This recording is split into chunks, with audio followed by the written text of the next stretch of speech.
All right. Mike should be picking me up now. Just double checking everything, making sure everything's up and running for live. So I've got my phone right here. Um, you may understand that there's a delay from what I see and to what you see, and I think it's set for about a minute 30.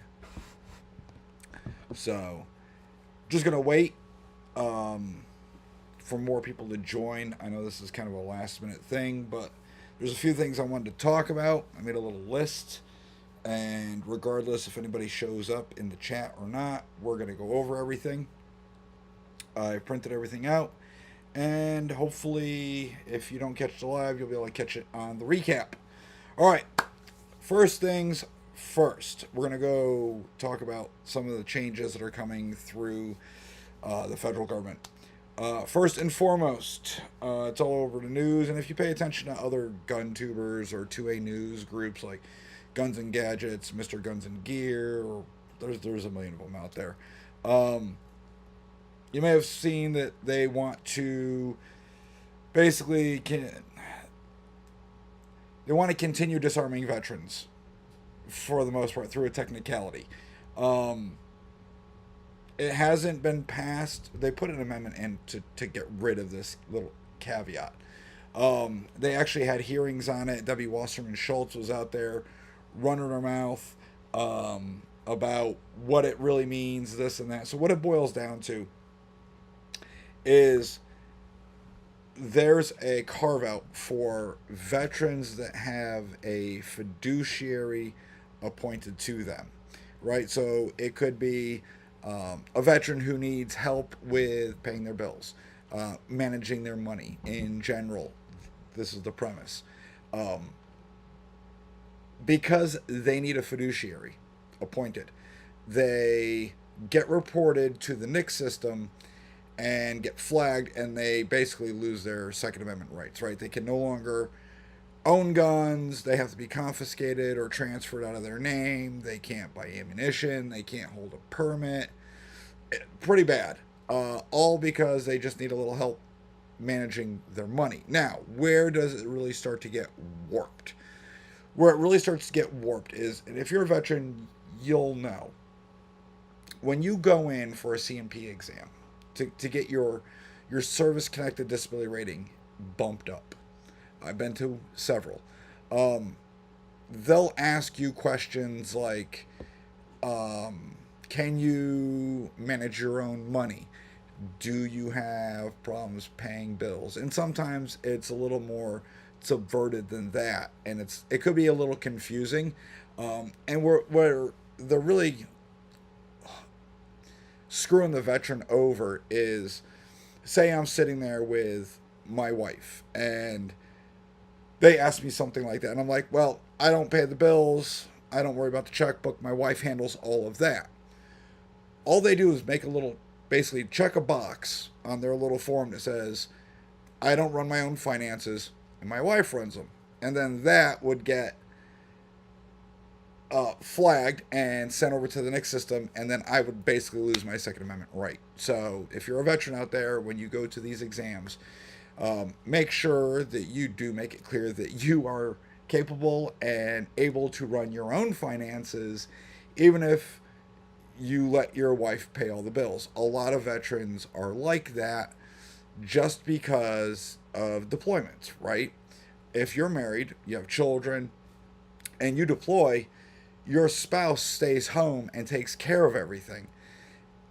They're running the show. They're paying the bills. You're gone. You're out in the middle of BFE doing God knows what. You're not trying to pay the cable bill. You're not trying to pay your power bill, your water bill, so on and so forth. So your wife usually does that, right? And in reverse, if the spouse, the wife is deploying and the husband's staying home, the husband will take care of everything, okay? And sometimes it's easier just to continue doing that. But they're using it now to help disarm veterans. So what happened was Congress came out and they said, hey, this is wrong. We shouldn't be doing this. And they, part of bill number HR 8580, they had a little amendment slipped in to where they said basically to stop doing this. And they had a roll call.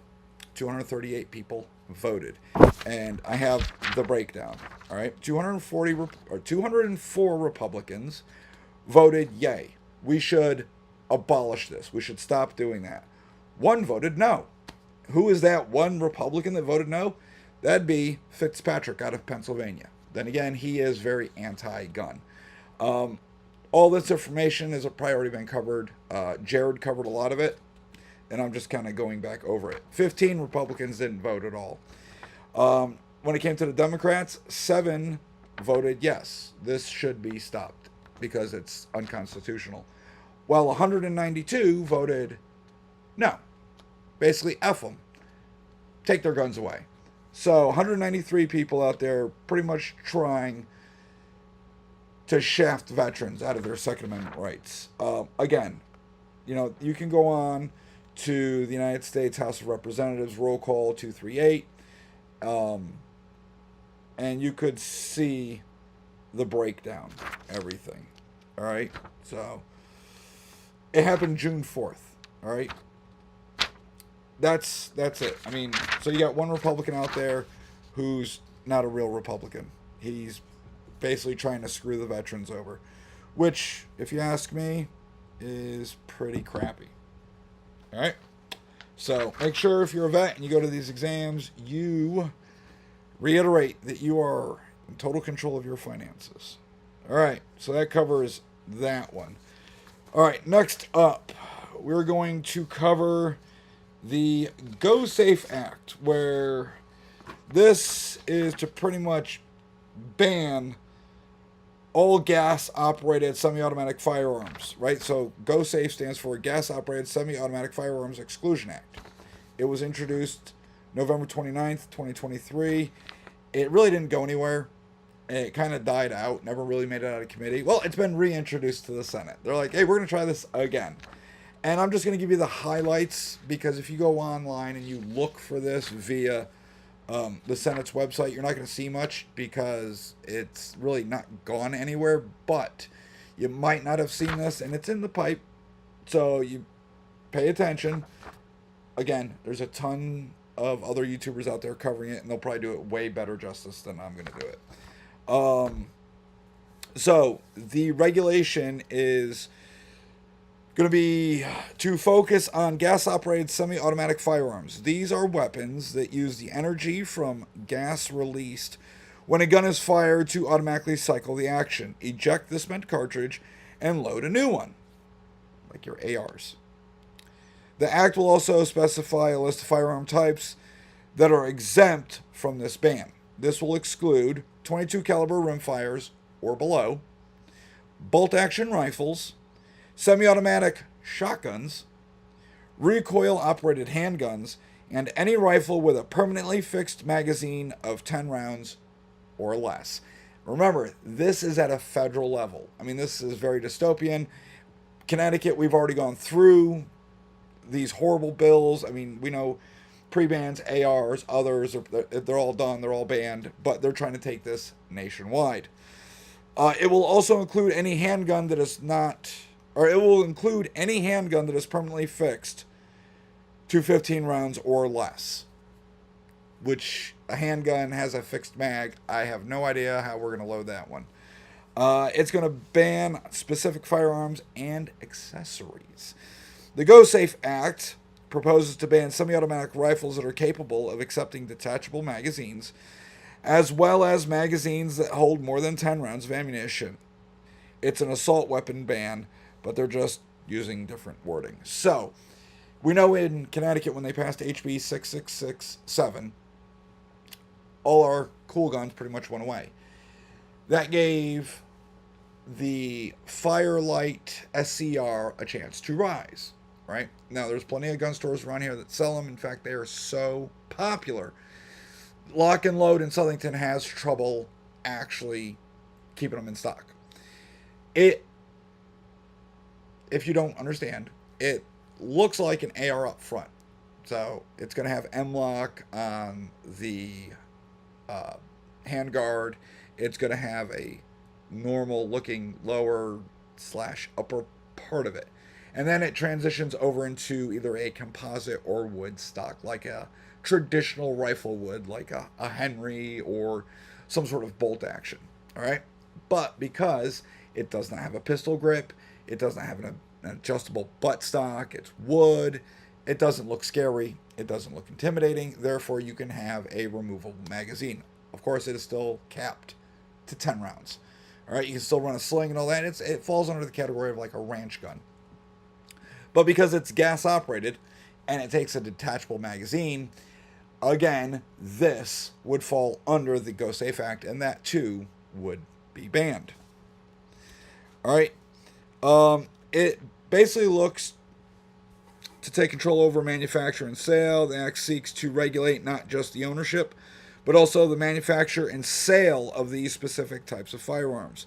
This includes establishing criteria for what firearms can be legally produced and sold in the U.S. All right. And the potential list of prohibited firearms is a significant aspect of the Go Safe Act and its creation of a list of prohibited firearms, which could be subject to change and expansion over time. All right. The focus of the Go Safe Act is on specific types of firearms. It's raising several implications. Selective restriction. By targeting gas-operated semi-automatic firearms, the Act effectively singles out a category of weapons that are incredibly popular among gun enthusiasts for their efficiency and reliability. And a lot of people use these for modern sporting. They use them for home defense, things like that. I mean, you live out in like rural Tennessee, Montana, whatever, you have a lot of land, you use these to take out like coyotes, things like that. Things that may risk if you're a farm owner. It wants to have a restriction that classifies these firearms as more dangerous than others or unnecessary. Impact on the gun owners. Its proposed restrictions would have a direct impact on all current and prospective gun owners who prefer these types of rifles for various purposes, including self-defense, hunting, recreational shooting. Now, for me as an instructor, I get asked a lot, and across YouTube and all that, what should I buy? It's pretty simple. I always tell people, just buy what you know. So for those of us who served in the military, we are mostly trained on basically carbines, right? The AR platform, M16, M4, etc. So if you live in a state where those are completely legal, it makes sense to buy those because you already know how to operate them. You've trained on them. You're comfortable with them. Well, this is trying to get rid of them. I doubt this is really going to go anywhere, but it's, your quintessential gun grabbers out there trying to do things. What I find interesting is instead of going after how it looks, oh, it's black, it's this, it's that, it's scary looking, it looks like something the military would use, this time they're actually going after how it operates. It's going after the firearm based on the gas system. So I always say, they're dumb and they just go after the way things look. If they were serious, they would go after how it operates. Well, they're going after how it operates. Go figure. Just reading some of the chats. Brian says, sorry, I'm late. You're fine, Brian. It's okay that you're late. We're used to it. I know Brian personally. All right. Next. So that is the SAFE Act. More information on it. Go find it. All right. Don't just listen to me and be like, oh my God, that's everything. I'm giving you a quick 30,000 foot overlook on everything. All right. Google, YouTube, right, because it's the same company, has changed their gun policy. It's going to take effect June 18th, which may affect how you get to see some of your favorite gun tubers, right? Some of the videos that you might want to watch will be taken down. Demonetization, channels can just be nuked, people can get strikes, so on and so forth. All right, so here is a blur, because listen, if you're not in the realm of doing back end work for social media, like social media content management. When it comes to terms and conditions, they are vague, and you can never really see what they are. So, what does that mean? That means they will say things like, you can't show this about a gun, you can't say this about a gun, or any other violations. Well, what are the other violations? You can't find that information. When you reach out to them, you're like, hey, what else does it say? I'd like to know a full breakdown of everything. Crickets. And then sometimes you make a video, you're doing stuff, and the video gets flagged, gets taken down, you get a strike on your channel, and you have no idea what terms and conditions you violated because, it's made up half the time. So, what does Google, YouTube, and all that stuff say? Okay, they're changing the policy on firearms-related content effective June 18th. Under their new policy, which will be retroactive, which means they can go back to all those old videos that so many people love to watch, unlike Garanthem, Administrative Results, Managerial Outcomes, Warrior Poet Society, whatever your flavor is. All right, so it's going forward and retroactive. All right, content showing the use of homemade firearms. I know the videos are out there. They show them. Automatic firearms. All right, so I know if you watch Mike on Grantham, he does reviews where you can switch the guns from safe to semi-automatic to super fast semi-automatic. Those are going to get nuked, all right, or demonetized, but it's going to be a violation basically of the terms and conditions. Certain firearm accessories. All these things are going to be age restricted immediately, all right? At the very minimum. So, excuse me, what does age restriction mean? So when it comes to content, and we put out content, if it's age restricted, your viewership plummets. So if you are an actually monetized channel and they age restrict your video for some reason, they say it doesn't affect the viewership. It does. It will just tank them. In one of the latest podcasts of Unsubscribe, Donut Operator and Eli Double Tap and a few other guys are talking about this whole thing. Because Donut Operator lately has had a bunch of his videos age restricted, which tank his views. Now, when he's relying on monetization, that's why when you watch his videos, you'll hear a bunch of quacking instead of gunfire, because the algorithm and everything. It kills his revenue stream. And if he has a paid sponsor on that channel, instead of being able to go to these different companies asking for sponsorships and saying, you can see right here that based on our analytics, we're reaching X amount of people within this demographics, so on and so forth. All those numbers are going to get just crushed, and it's going to dry up your livelihood. It kind of sucks. Any content that shows how to remove the safety device will be banned. All right. So they're not just talking about manual safeties. They're talking about trigger safeties, drop safety, any type of safety on a firearm, backstrap safety, so on and so forth. What will be excluded? Firearms in movies, video games, military and police footage. Now, the Mike and of course, Warzone footage. All right, these categories will not be age restricted. Now, when they're talking about police footage and military footage, I think it's going to be like when a department themselves release, say, body cam footage, versus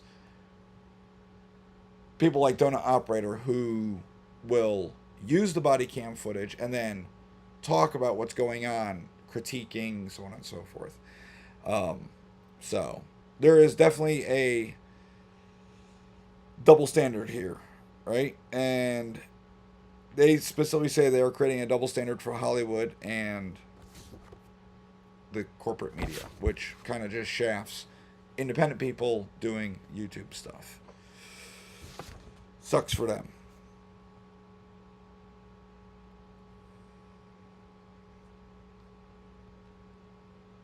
Sorry, guys, just looking at the chat. The chat's live. Get in there. Start commenting. All right. So that covers pretty much that article. Let's see, what do I have next? Some of these things are going to affect us. Some of these things are just, hey, you might have missed this. Okay, so past couple of days, the news has been chattering about this. Not so much ours, but news media across the world. The article actually sourced everything from is the Irish Times. Our mainstream media is pretty much not covering this. So that is basically that a couple of days ago, a little longer probably,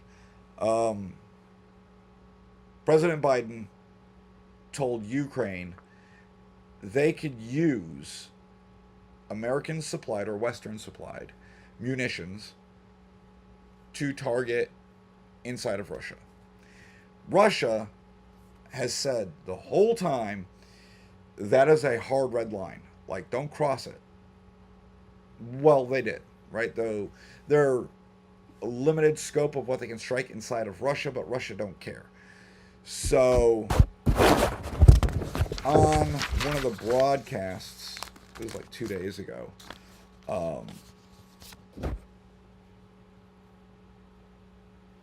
Vladimir Putin has basically declared on state television World War III has started.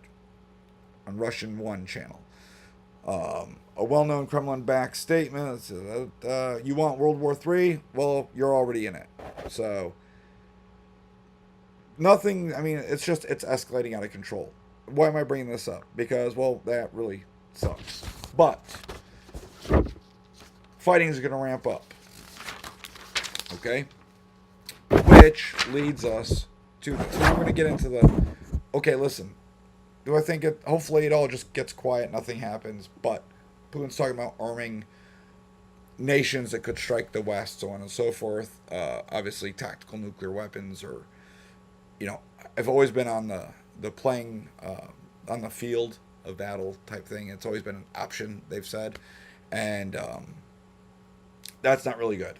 I mean, honestly, if they use a tactical nuclear weapon on, Kiev, I don't think the West is going to lose their mind and nuke Moscow over it, because it's Kiev. Nobody cares. I mean, Ukraine is blown to crap anyways. God knows why we keep funneling them money. Whatever. We're not here to talk about that. We're here to talk about the ramifications of that. So with all this escalation going on, obviously fighting's going to intensify, and we need to send more stuff over. Not only to them, but also to Israel. All right. This is where we have, for years, had a nitrocellulose shortage. Ever since 2020. Okay. Nitrocellulose is a vital part of smokeless gunpowder.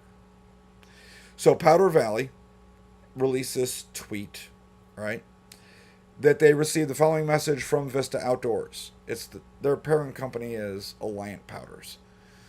They make the vast majority of the smokeless powder that goes into our ammunition.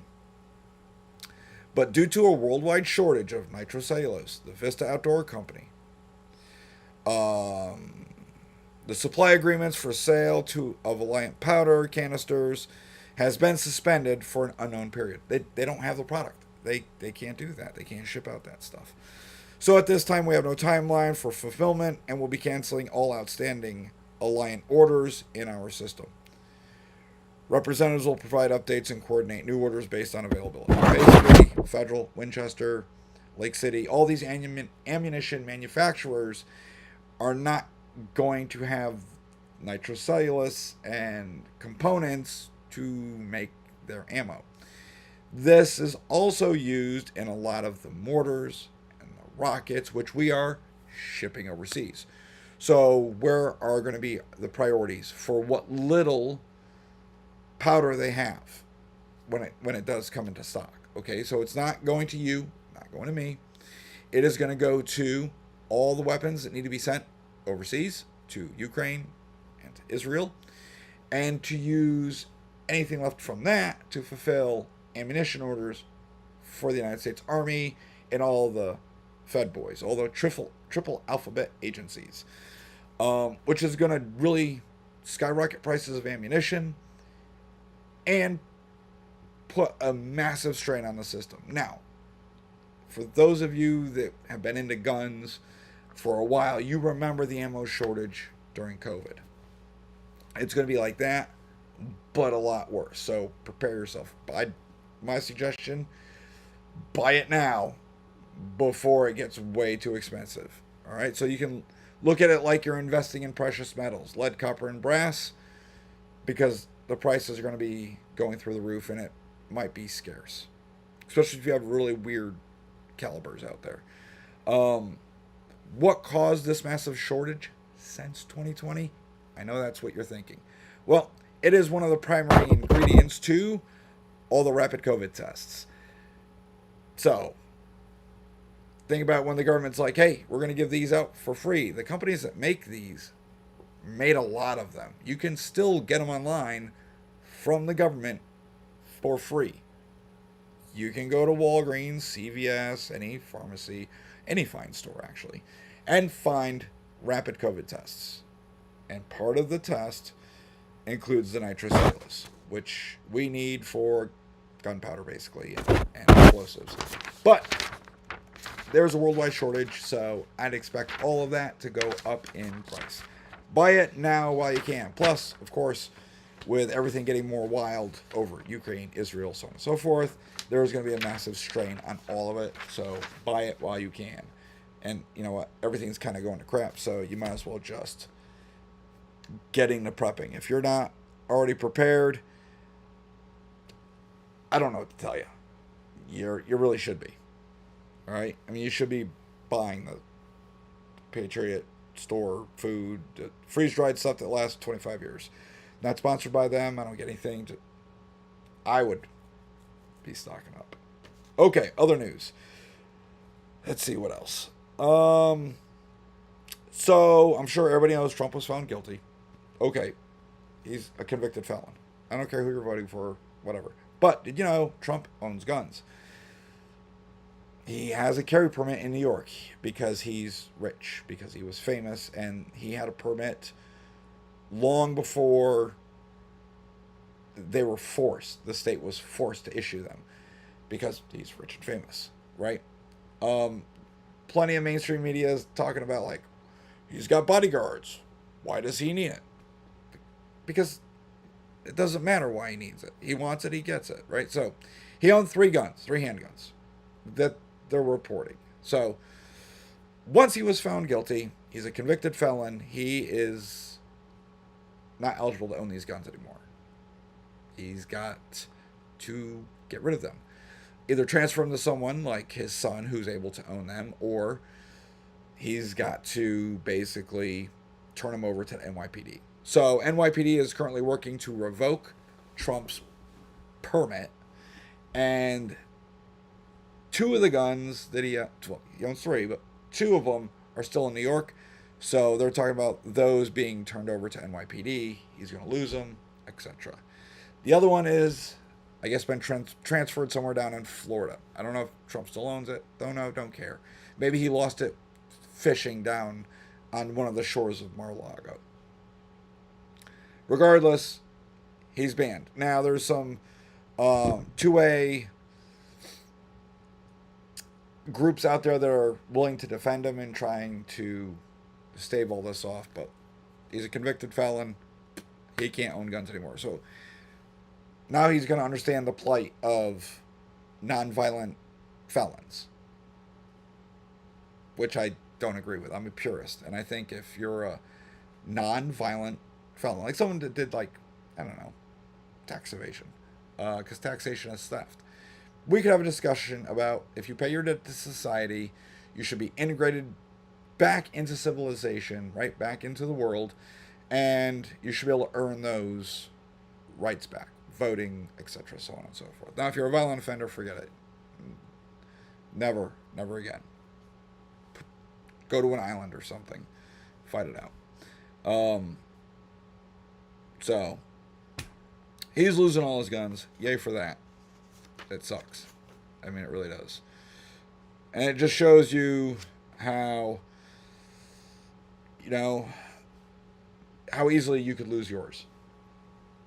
Because all these, I mean, the IRS comes knocking on your door and they're like, hey, we're going to audit you because we can.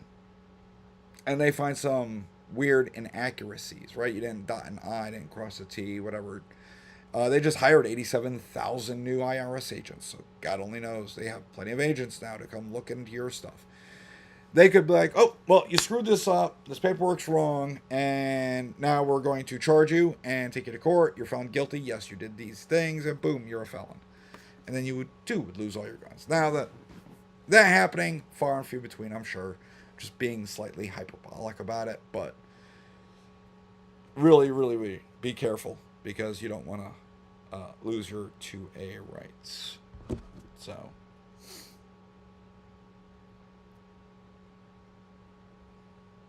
just checking the chat, seeing if anything's going on. Nothing. I was trying to refresh it to see if there was anything, but you guys are rather quiet. All right. Let's see what else we got. This was kind of breaking. I was actually, before I went live, I was watching it. Jared from Guns and Gadgets was talking about it, but I guess the families, the surviving families from Uvalde, Texas, have decided to sue the crap out of UPS and FedEx because they're trying to hold them responsible for the tragedy of Uvalde. They're not suing the cops who just kind of waited outside. They're not, whatever. And this comes down to basically what opened the door for this is when they're allowing people to sue firearm manufacturers for incidents, things like that, which if you're in Connecticut, you know what I'm talking about. All right, so they're suing FedEx because FedEx shipped the Daniel Defense rifle that was used in Uvalde. All right. They're saying that FedEx had a legal obligation to check the person that ordered its age. That's not their job. That's the FFL's job because you yourself are not getting the gun. And we all know this. The gun that you order online gets shipped to an FFL. You go there, they don't just give you the gun. Granted, you already paid for it, but you still have to fill out a 4473. And if you live in Connecticut, then you got to fill out your DPS-3 and a bunch of other forms. If for some reason you come back with a denial, hell, the gun shows up and it's a forbidden firearm in our state of Connecticut, you're not getting the gun. You bought it online, it gets shipped in. The FFL is going to open it. They're going to look and be like, yep, that's illegal. They can't have it. They close it and ship it right back. Now, you getting your money back between you and whoever you bought it from. All right? FFLs are great about that. They're going to make sure whatever they sell you or transfer to you is compliant. So it's saying that FedEx had a legal obligation to check the age of this person, which they do not. But they're being sued. And then UPS. They're being sued, and it's being said they aided in the illegal sale of a trigger system. And the trigger system was not even attached to a gun. It was just found in a room at the school.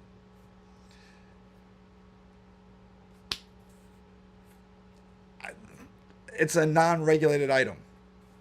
I don't know what to tell you. It's a trigger pack. It can't do anything. But UPS is being sued. So some of them are trying to backtrack now and set up internal departments to deem whether your package can continue being shipped. I think it was UPS. If they have a whole system now, if your package is deemed a weapon, it goes back. So I don't know what to tell you, because working at an FFL, all your guns come UPS, FedEx, a handful come USPS, but the vast majority are coming FedEx and UPS. And I'm telling you right now, if this lawsuit goes forward and UPS and FedEx are found liable, they have a fiduciary duty to protect their bottom line. They're just going to stop shipping this stuff. Then we're all SOL, because nobody's going to handle it. Especially if they're like, yep, they're guilty. It's going to just kind of screw us over. Oh, I see a bunch of chats came in. So Massachusetts is listening. Man, I am sorry you are in Mass. That is a dystopian place for the Second Amendment. Nick, what's going on? Oh, Dave B. I guess Nick's is his son's account. But Dave's watching. So that's cool. Live chat's going on there. You guys got any questions? Q&A is open. I will do my best to answer it. If not, I'll try and point you in the right direction. I don't know everything, and I'm not going to try and make stuff up, and I don't want to give you a bum gouge. So if I don't know it, I'm just going to be like, you know what? Go here and talk to them. Or you should be talking to this person or that person, or what have you. So that is the roundup of the news. Of course, July 1st is coming up, and I just did a video on that, where if you're an NRA instructor, then you're going to have to teach the curriculum that SLFU has provided.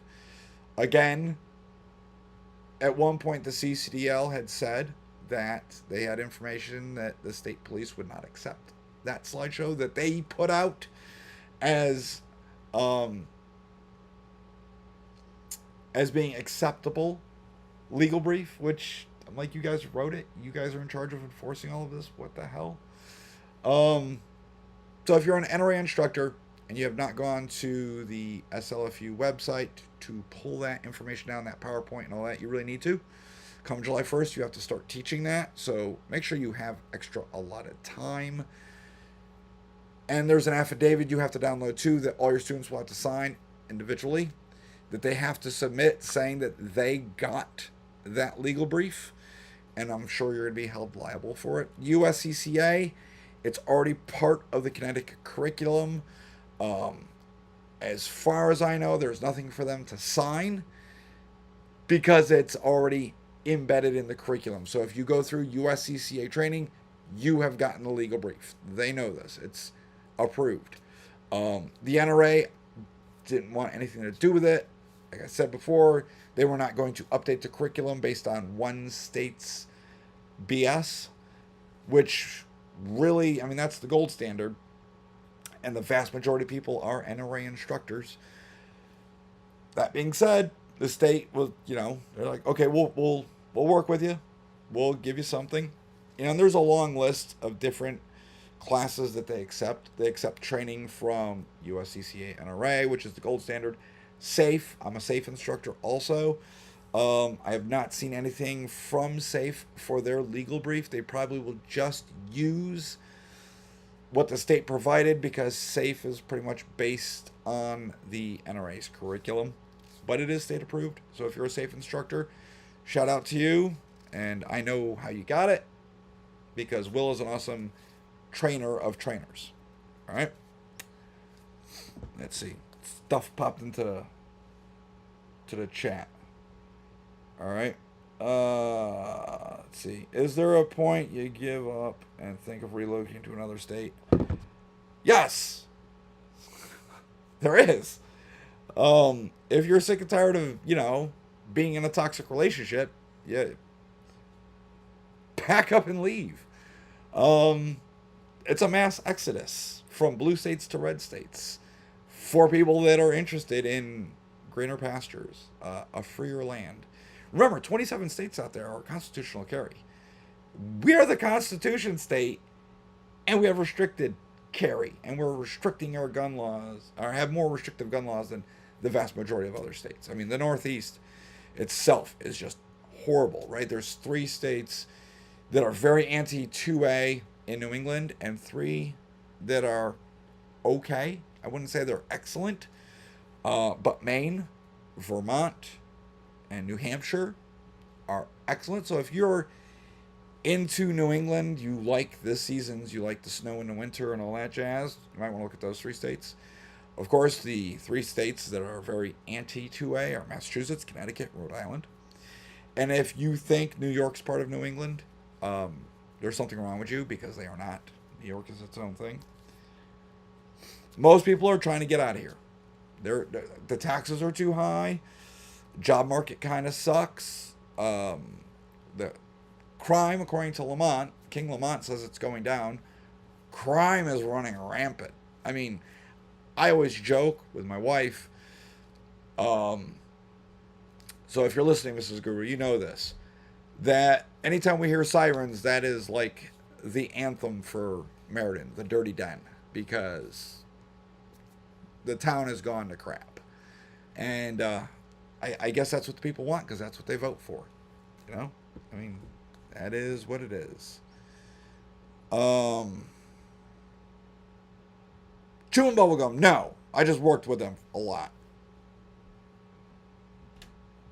There, that answer is you. Alright? Hit up the chats. Boom. And we can chat.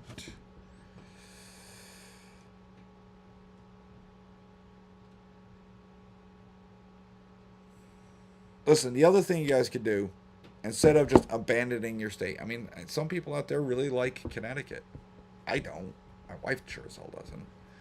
I grew up here, and it is definitely a different state than the state I grew up in. But anywho, if you don't want to leave Connecticut, you like it here, right? Maybe you like the history, you like the heritage, whatever. Family. A lot of people don't move because of family. I get it. Well, how do we fix it? Go vote. Get off your rear end and pay attention to your local elections. Pay attention to your selectmen, your mayor, city council, BOE, all these local politicians. Pay attention to their stances, what they think. And it works its way up, right? Your local reps. Who are you sending to the state senate, right? So Wallingford, relatively red. They send Fishbein. Fishbein does the best he can, removing the crap that the other party is trying to throw in, as in all these gun laws, right? So if you look at the text of the original HB Satan 7, it's easier. I always miss a 6, or I feel like I throw an extra one in. Anywho, there were a lot more things in there. A lot of that crap got removed. Like a good chunk of it, 40% of the original law were totally removed because of people like Fishbein.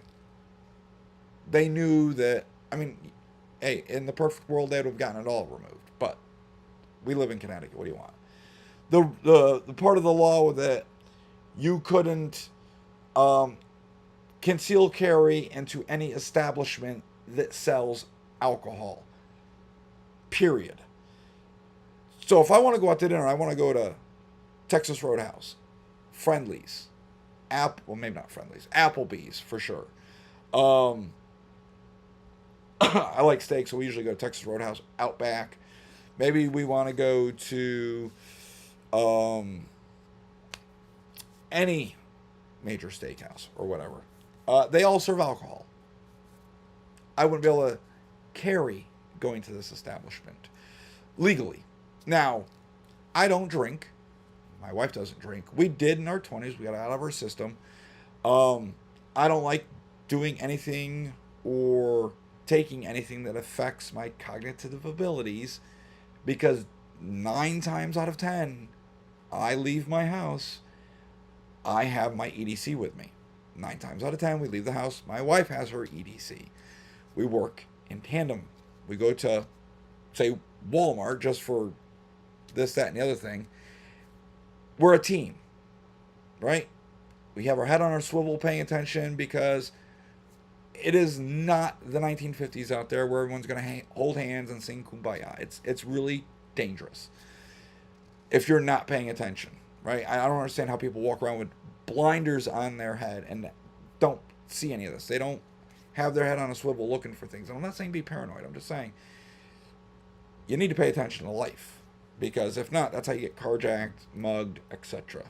But that right there, when that was part of the original law, and I saw it, I went to my wife. I said, well, I guess we're not going to these places anymore, because I'll be damned if I'm going to go out and be defenseless. That's me. I'm the type, and if you're a vet, you get it, you understand. We go in somewhere, I like to sit in a position to where I can see the entrance. When I walk in, I'm looking for other avenues of egress. If something were to happen, it could be something as simple as a fire. If someone drives through the building, which that happens, and it baffles my mind how people drive into buildings. How do you get out of Dodge? How do you get out of there, right?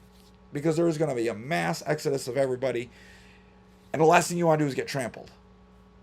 So usually when we teach like how to handle mass shootings, personal safety plans, all that type of thing, we're like, wherever you see the crowd running, you don't want to go that way.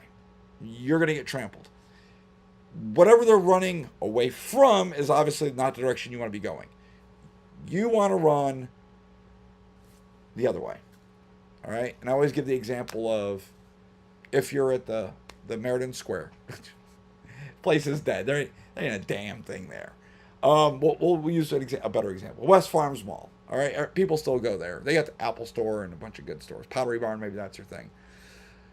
If bad thing happening that way, everybody's running that way. And everyone's just going to run for the closest freaking exit.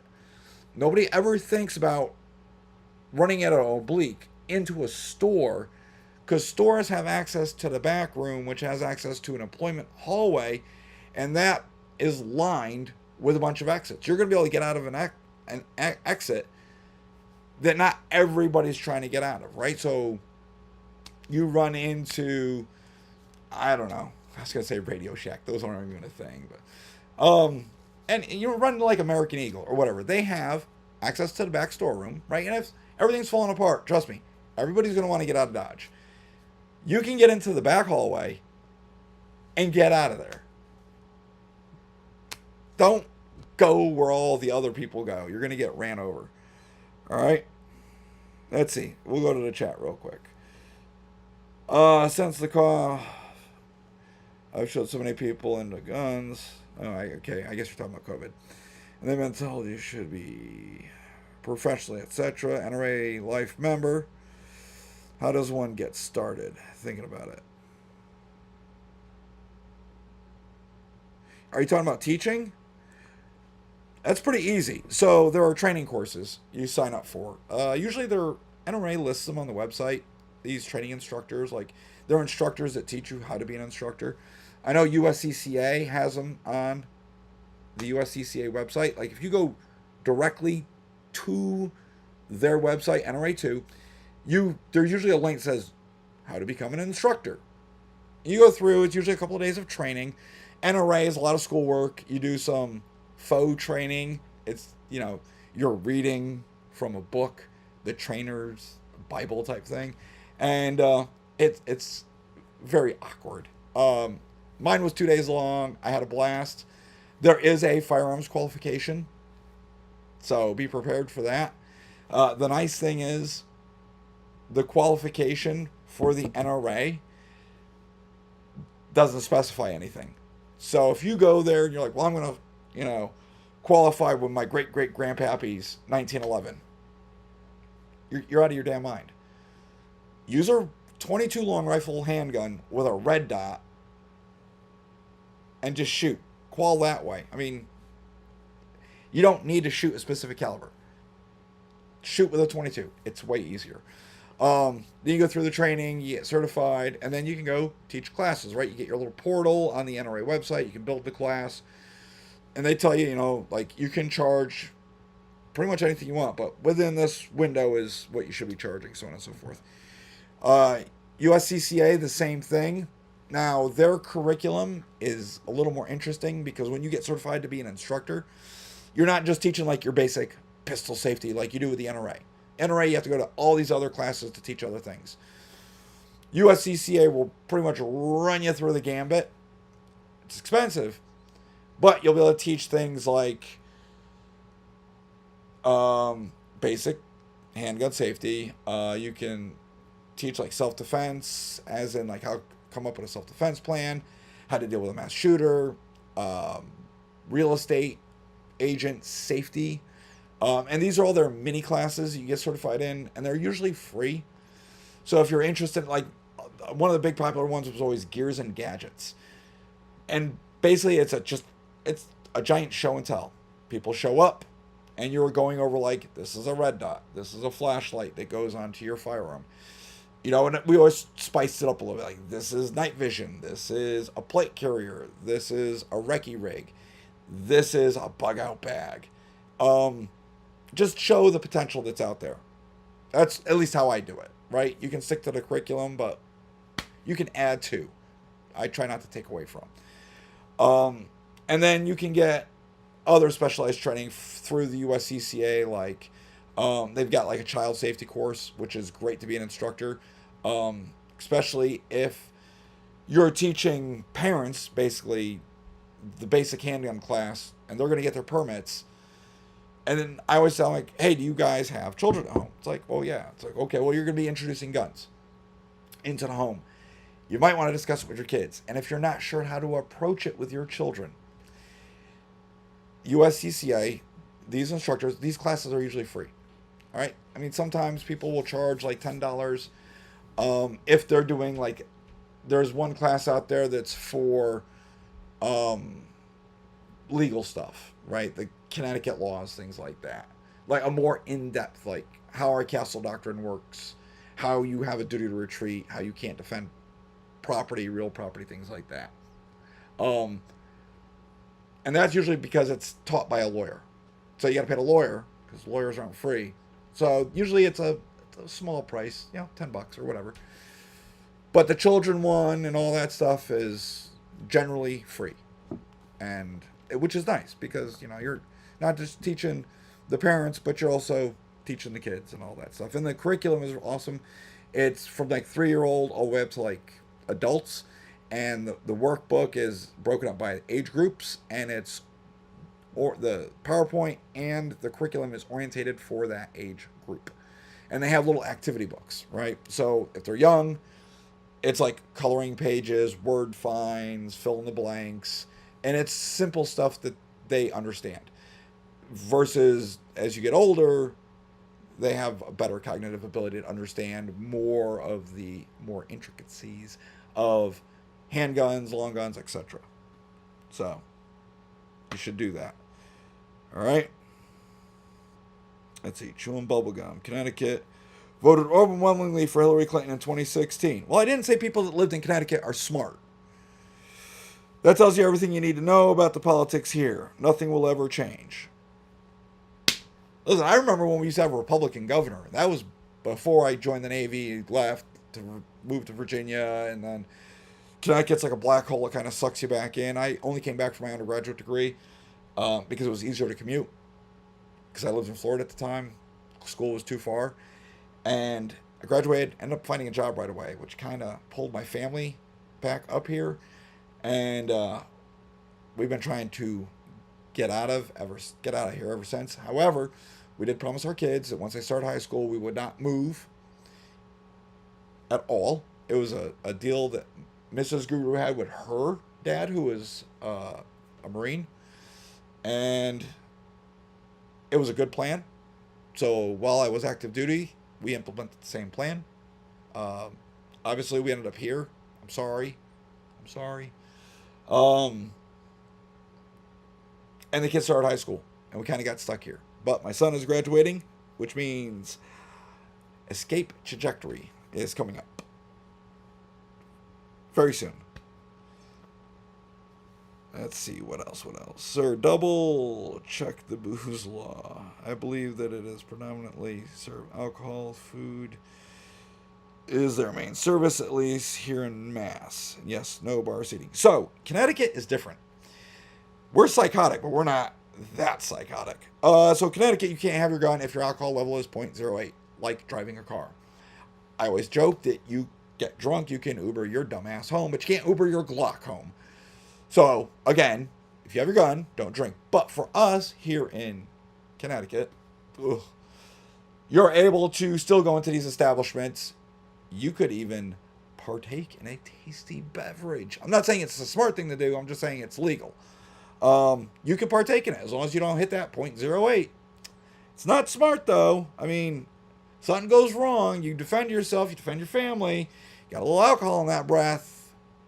How's that going to look to a jury of your peers? Because they ain't a jury of your peers here in the Northeast. You think you're going to get half of them or the vast majority of them as gun owners? Never going to happen. They're all going to be anti-gun, and they're just going to ramrod you because they're going to think something's mentally wrong with you for liking to exercise, your Second Amendment rights. Whatever.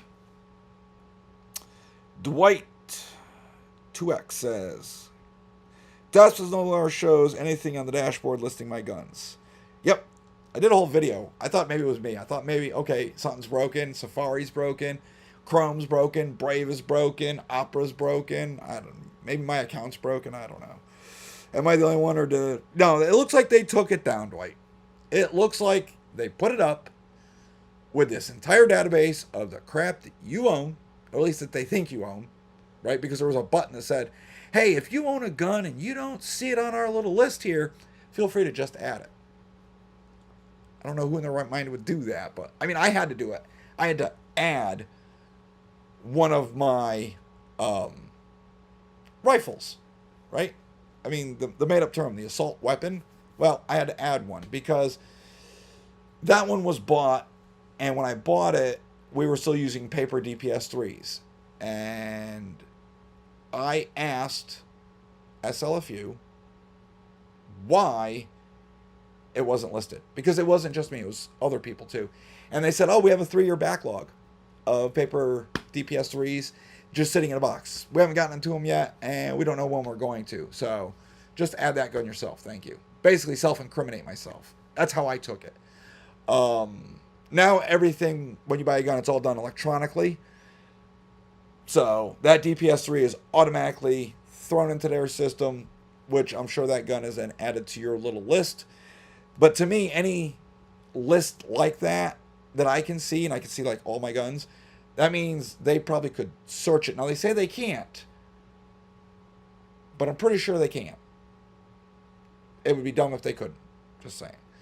Now my question with that is, I'm pretty sure DASP, SLFU, whatever you want to call them, the state police in general, I'm sure they don't have some nerd sitting there building this whole system. I heard it was a third party, which means they would have to give that third party all that information of the stuff you own, which I think is an ethical violation. And I don't think I may be wrong, I'm not a lawyer, I don't think they legally could have done that. I don't know. Whatever. I don't like that though. But yeah, it's all shut off now. You had your small window to get in there and register everything. I liked it because I could go in and see if it was pending, if there were any problems. I have not seen an email back yet from DESP for approvals. I heard some people were getting approvals. I don't know. I was probably the second or third person in the entire state to register because I had early access to everything. I know exactly who was the first person to do it, and it was part of a test bed, and we got to kind of see all the behind the scenes workings and all that, and I was not impressed. As in, I didn't like the fact that I could see everything. did not like that at all. So, yep, it's all gone. And of course, I don't see the little icon to renew my permit because my permit is good and it's still good for quite some time. I think that little icon in the upper left will only appear within your 90-day window to renew because they want all renewals done via the website.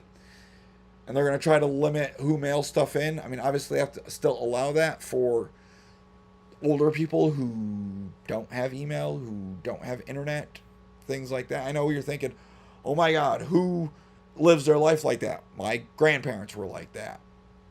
And if they were still kicking, no emails, nothing. It was all snail mail stuff. So people still live like that. All right?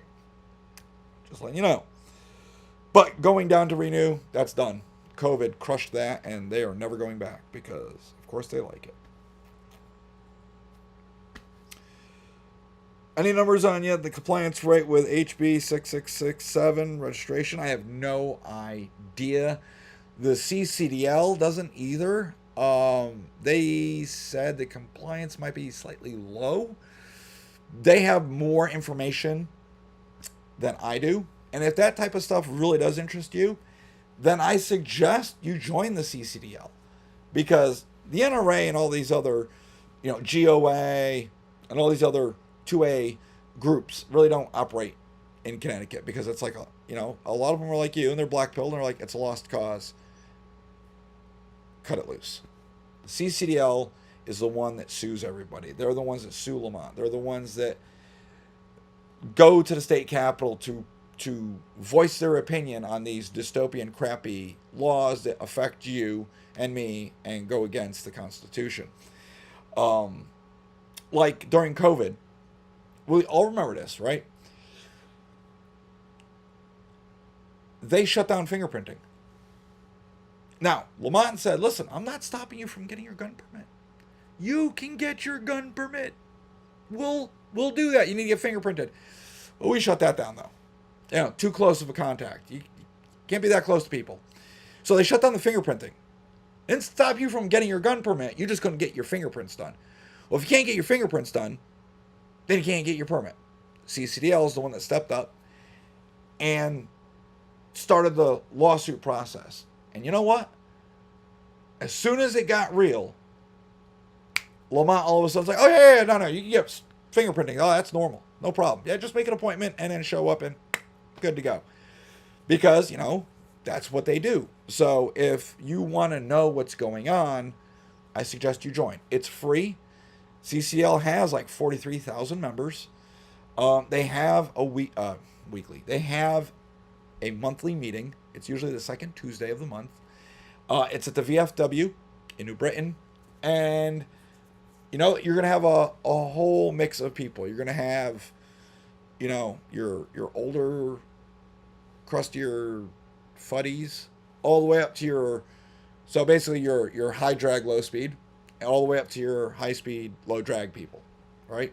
You're going to see FFL owners there, and they all work together to provide the information that they have so we can kind of put it all together.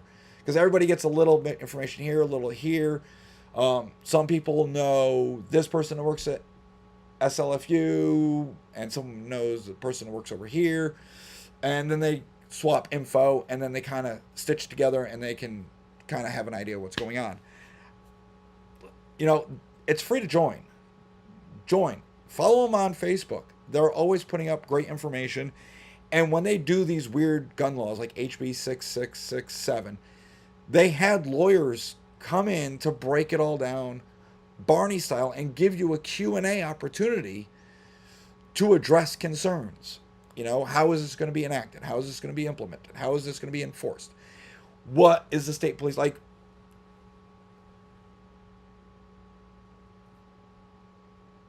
I'm having a brain fart. The aspect of the local PDs had 8 weeks to do your temp permit. It got doubled to 16 weeks because that was their biggest complaint. Like, we don't have enough manpower, we don't have enough time, we need more time, blah, blah, blah. Not that they're just dragging their feet because they just hate you. So the state said, fine, we'll give you 16 weeks. And then Fishbein had an amendment added that if the town fails to fulfill their 16-week obligation, that person has the ability to jump past the local PD and go directly to the state police and say, hey, I did this. I went to them. I got this done. I fingerprinted, blah, blah, blah. They haven't done squat. I haven't heard from them. Nothing. The idea is that you would sign an affidavit and the state police would then process everything, like run you through the system. Everything comes back clean, issue you your permit, and move on. They have no idea how they're going to do any of that. That's the idea. But last time I talked to a lawyer about it, SLFU still had no idea on any of it. They don't know what they're going to do. I don't know anyone that's tried to use it, but it's there. So for information like that, that's why we have the CCDL. Moral of the story, join. If you're not a member, join. I'm sure if Holly ever sees this, she'll be happy I'm saying that. Hope your channel takes off. I'll shut up for now. No, you guys can talk all you want. Hit up the chat. Good gravy. I mean, it helps me. The more you guys chat, the better it looks in the algorithm. And they boost it, which gets it to more people regionally and beyond, which helps the channel grow. You don't chat, the algorithm thinks it's a dead channel. So Q&As help. So start chatting. In the meantime, best way to support the channel if you are interested in doing something like that. I mean, there's plenty of ways to do it. You know, a little something here, there for everyone, right? You can become a member of the channel on YouTube. You know, it's a small fee monthly. It helps provide to help continue keep this channel free and provide content, things like that. By no means am I making any really money at all. But it helps support the channel. There you go. I have locals. Patreon. I have a few Patreon members, and I appreciate everything they do. Helps me get things to review for you, right? Same with YouTube memberships, all right? And then, of course, there's exclusive content that goes with that. Different tiers, things like that. Some behind-the-scenes stuff. But another way to do it is always buy merch, right? So, like, I was wearing this in the last video. It's got the Gun Guru logo on the back. Of course, everybody's favorite. Like, this is the one that sells. So I'll show you the front. Standard Gun Guru. But the back. The back is what everybody likes. Right there. Guns and ammo. Because America runs on guns and ammo. If you live in Massachusetts, that is like the home of it. Of the parody. I mean, that's a parody of the quintessential New England place to go. Alright, let's see. Oh, that person says you should be sorry. I know what that's in. Yes, I am sorry that we're stuck in Connecticut for a little bit longer. Let's see. Does Connecticut allow ammo to be mailed to your home? Yes, they do. Anytime I buy ammunition in bulk, it's shipped to my house. Now, you're dealing with porch pirates at this point, so you gotta be careful, make sure you're home for that, so on and so forth. Last thing you want to do is lose, thousands of rounds of ammo. Now you can have it shipped to an FFL. That's great. As long as you know your FFL and you're not just blindly, having a ton of ammunition shipped to this FFL and they don't expect it. They don't know why it's coming. It's going to confuse them. So let them know. But usually when you go to these websites, like cheaperthandirt.com or whatever your flavor is, last time I ordered, you had to upload driver's license and your current pistol permit, fill out the little questionnaire, blah, blah, blah, and then they just shipped it to your house. I figured I'd have to sign for it. Nope. UPS just dropped it at my doorstep and bolted. And I was like, great, thanks. And luckily I was home and I saw them. and I could carry all these boxes in because they were just filled with ammo cans. So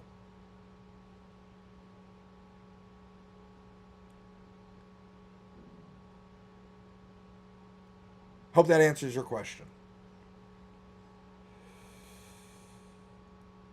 I saw a chat and it disappeared. I don't know what happened. YouTube's giving me the business on this end.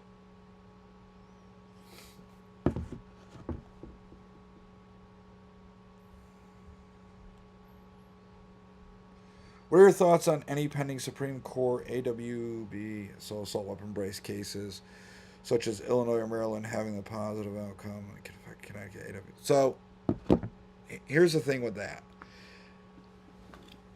That was a thing, right? It was so outside of Connecticut, people had AR pistols. That was where the brace was utilized. Connecticut, we utilized it for the other, based on Connecticut, because Connecticut has its own definition. They don't rely on the ATF's definition. Connecticut has their own. When they passed HB 6667, they changed the definition. So the idea of others has gone away. It's now lumped in as an assault weapon. Pre-bans are assault weapons. So it's all this amalgam of crap, which I've covered. And if I need to do it again, let me know and I'll do it again. When it comes to the overall picture for the Supreme Court, I think it's pretty clear the ATF has overstepped their authority at this point, just making a rule that has some sort of legal consequences like a law, but they don't have the ability to do that. So whatever. But what they did was, so the GOA sued, a bunch of other groups sued, and each of those groups, different judges gave members of that group a stay. So then one federal judge just did a blanket stay, like, done. It's on hold till we figure this out. And everything has worked its way up to the Supreme Court because there's a bunch of these lawsuits going on. The ATF, who's just basically lost throughout these different cases, decided to take and lump them all together and shove them before the Supreme Court. One big case. And it's going through. Now, if the justices do this logically, they don't incorporate emotion or feel political stress from other equal parts of the government, they will rule basically that the ATF is full of crap. They have no power to do any of this, and it all goes away. It's not even a thing anymore. But in Connecticut, it doesn't really affect us at that point because Connecticut did away with others. Now, if your other has a barrel under 16 inches, you need to keep it configured as it is. If when the ATF first came out with their brace ban, and you opted to put a upper on there or a longer barrel, so it's over 16 inches, could be shorter but pinned and welded, then you just have a standard rifle, a standard assault weapon, according to the state of Connecticut's laws and definitions. So that means you can take that brace off, you take the vertical grip off, throw a buttstock on it, and rock and roll with it because it's got a barrel over 16 inches. Now, if you opted to keep your barrel under 16 inches, you must keep it configured in its original way because then it's still other. If you hate yourself and you complied with the ATF's BS SBRing of everything, technically, to the ATF, it's an SBR. State of Connecticut changed its definition, so you treat it as an SBR. But nobody really knows because the SBR paperwork that you get in Connecticut means it says in there that it's subject to the rules of Connecticut, as in based on its definitions, blah, blah, blah. There's like this little caveat. So we don't know, people live in Connecticut, if that paperwork will stand or if it will go away and then you have to reconfigure your gun back into the original other. I don't know. Nobody knows. Lawyers don't know. It's unclear. SLFU has no idea. ATF has no idea. Nobody knows. But I was told that once they arrest you and charge you, they'll let you know if it's illegal or not. That's what SLFU said. I'm like, I appreciate that. Thank you, guys. Thank you. You'll arrest me and then charge me and then say, oh, yeah, by the way, that's illegal. Well, hell, I didn't know. And I know ignorance of law is not an excuse. But from those who interpret the law and enforce the law to tell you, we don't know, and then just make it up as they go, doesn't give me a warm and fuzzy feeling. So that's my thoughts on the Supreme Court stuff. I mean, hopefully, they just put the kibosh on it and put the ATF back in their place and stop them from making rules, because that's what they're doing. They're just changing definitions and making up rules as they go along. So, like the bump stocks. Personally, I think they're stupid. To each their own, though. I didn't agree when Trump's like, yeah, F them, I don't like them, ban them. ATF's like, yeah, ban them. They just changed it. They just made it up out of the blue. Now that it's gone through the courts, yeah, they couldn't do that. So technically, bump stocks are no longer illegal. But you can't get them anywhere. I don't know. All right.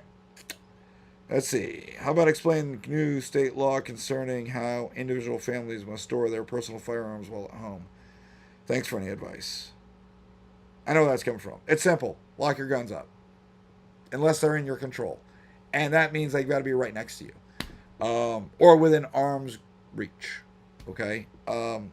We all know that Connecticut's law, Ethan's law, used to be you had to lock up your guns in a safe if you had anyone under the age of 18 in your home or a prohibited person, a felon.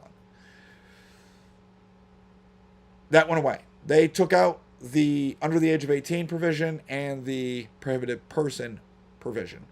And now it basically just reads, and this is with HB 6667, it basically just reads, if you are not in control of your gun, it must be locked in a safe. Loaded or unloaded, we don't care. So, if you come home from the store and you take your EDC off and you put it on your nightstand, you walk out of your bedroom and you go into your kitchen. That is not in your direct control. You are technically in violation of the law. If you decide to carry it out with you, you put it down on your coffee table because you're in your living room watching the Gun Guru channel or TV or whatever, and you get up from your living room and you leave your stuff there and you walk into your kitchen to get yourself a tasty little snack. Technically, you are not in control of that firearm, and that is a violation of the law. Are they spying on you? Are they going to bust down your door? God, I hope not.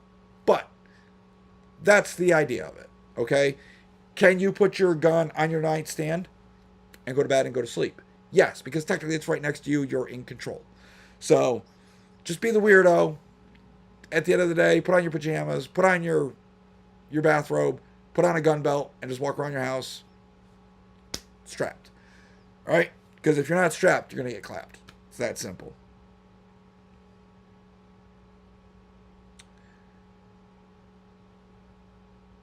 Let's see. Someone responded to, just saying, but I had a person left a gun open in the home, etc. I had a family member emergency. Guy left in a hurry to the ER. Same time night. House was robbed. Had 2 pistols gone. Don't know the outcome. Oh, I can tell you the outcome. Your permit's gone. Revoked. Now, the way the statute reads, the way the law reads, is you must report that gun to the state police and the attorney general within 72 hours of you noticing that gun is gone. If you don't, your first offense is a Class C misdemeanor. But with that, I'll add this. With that, you're only supposed to pay a fine. And it's a really small fine. Like, it's not even $100. You got to pay a fine. That's what it says, right? No revoking of permits, none of this. But, however,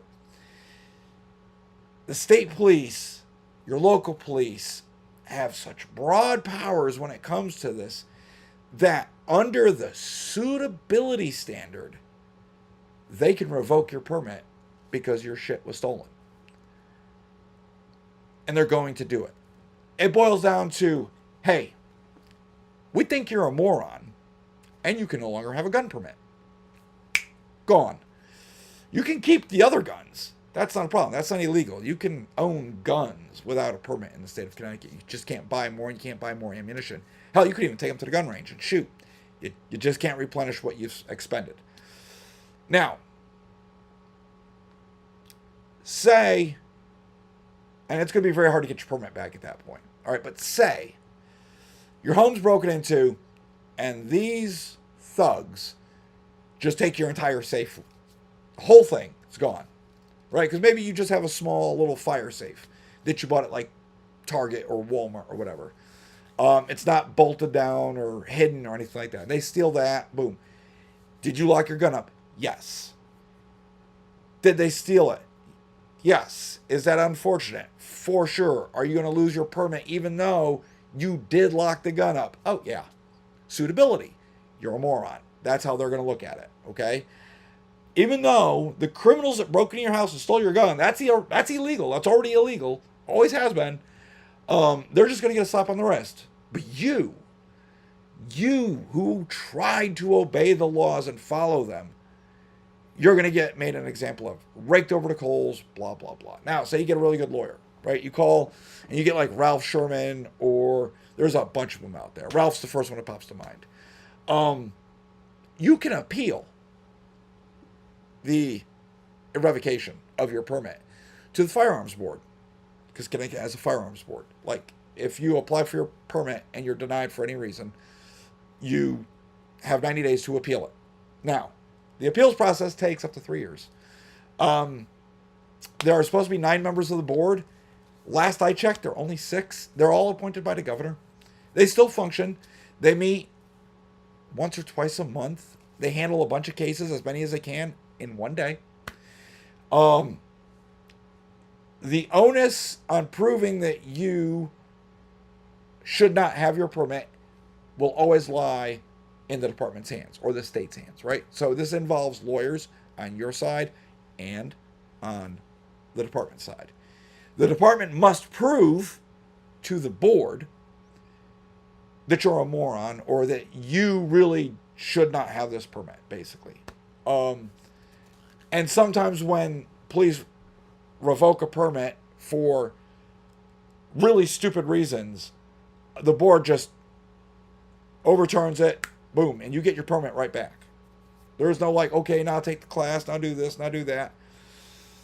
Nope, you'll get your permit back. I mean, Fishbein, when he does his legal brief, always talks about a guy applied for his permit in the town he lived in, and he was denied because there were rumors about things this guy may or may not have done. There's no proof, no crime ever committed, no charges, but there was a rumor.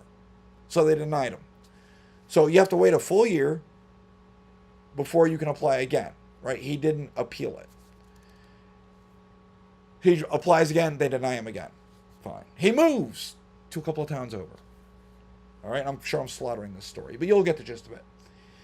Well, now that he lives in that town, he waited about 6 months, and he applied for his permit through that town he lives in now.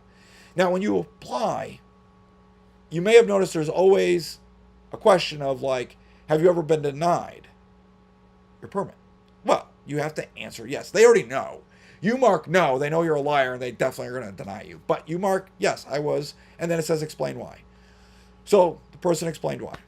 That department goes, well, if they didn't give him his permit, we sure as hell not giving him his permit. This time the guy appealed it to the board. It goes through everything. Then he finally gets to the board. And the board's question basically was, why are you denying him? And they were like, rumors. And the board's like, that's not good enough. Boom, gave him his permit right then and there. So the board does work. It's just a long, drawn-out process. So lock up your stuff. I mean, the storage laws when it comes to home and vehicles can be a bit confusing, but know this. Don't leave your gun in your car. If you do have to for some reason, it's got to be in a safe, a locked glove box, or the trunk. Now, the trunk, like they have this long definition of trunks. No windows. So if you own an SUV, you don't have a trunk. It's got to not be accessible from the passenger compartment. A lot of cars today, you can pull down the back seat and access the trunk. That's not a trunk, according to the state definition of what a trunk is. If you're like me and you own a pickup truck, there sure as hell ain't no trunk. It's the bed of a truck. Now, you can use the bed of the truck and put it in a locked toolbox or some other lockable case that is affixed to the bed of your truck. Okay? If you do not do that, then you are going to be charged with, and you're, for some reason, the car stolen, your gun stolen, whatever, you'll be charged with, improper storage.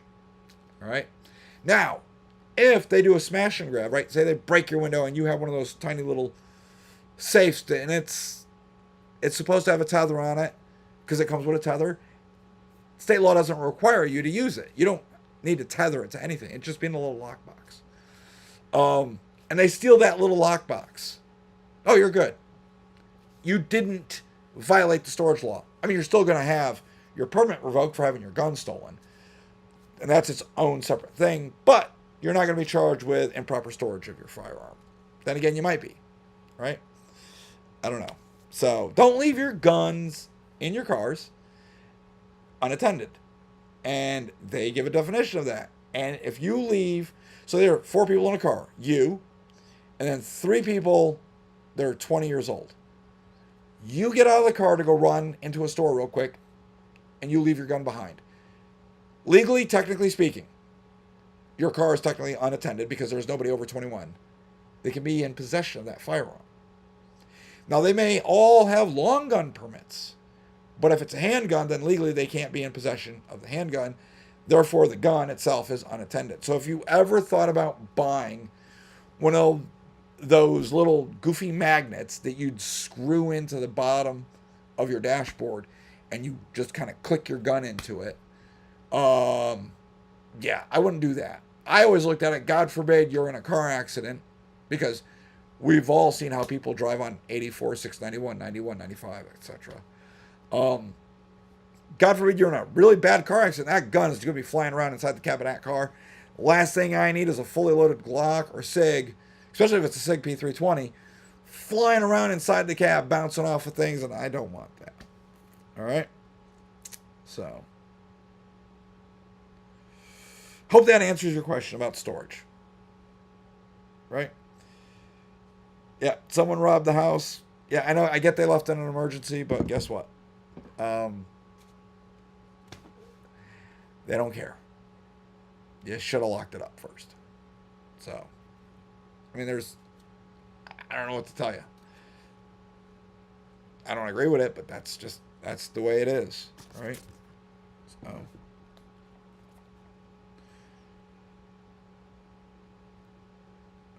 anybody else got any questions? It's going to take about a minute or so for it to get through. But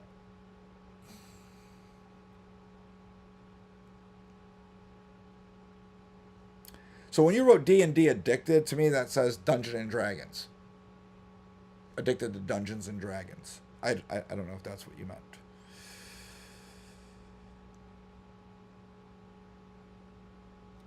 So elaborate, Cabrangun. Dungeons and Dragons or what? I don't know.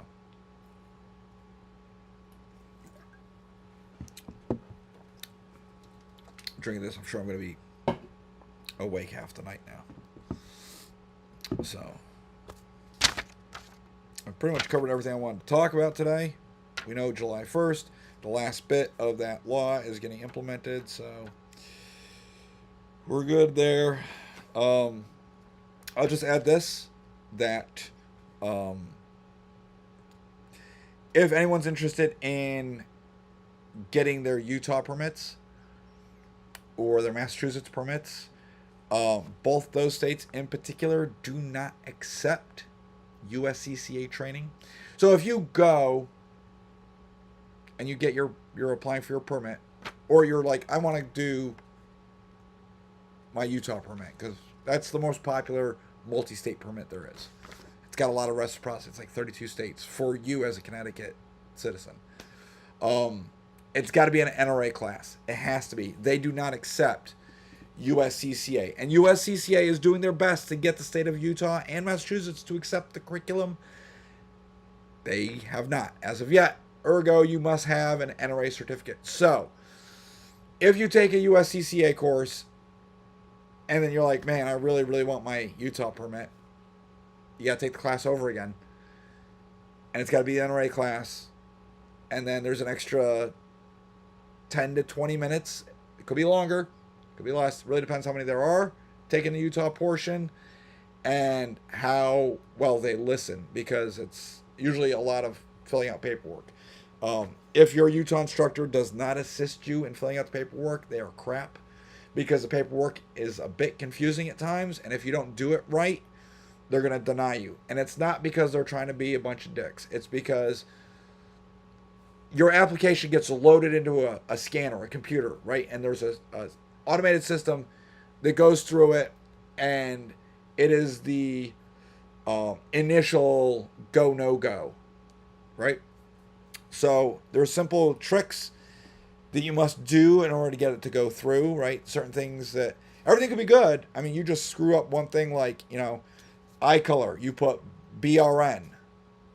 It gets flagged. No good. And they don't care why it got flagged. They're not looking.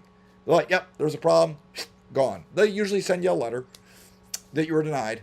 But, you can't have that. It's got to be BROWN. You got to spell out the word brown. All right?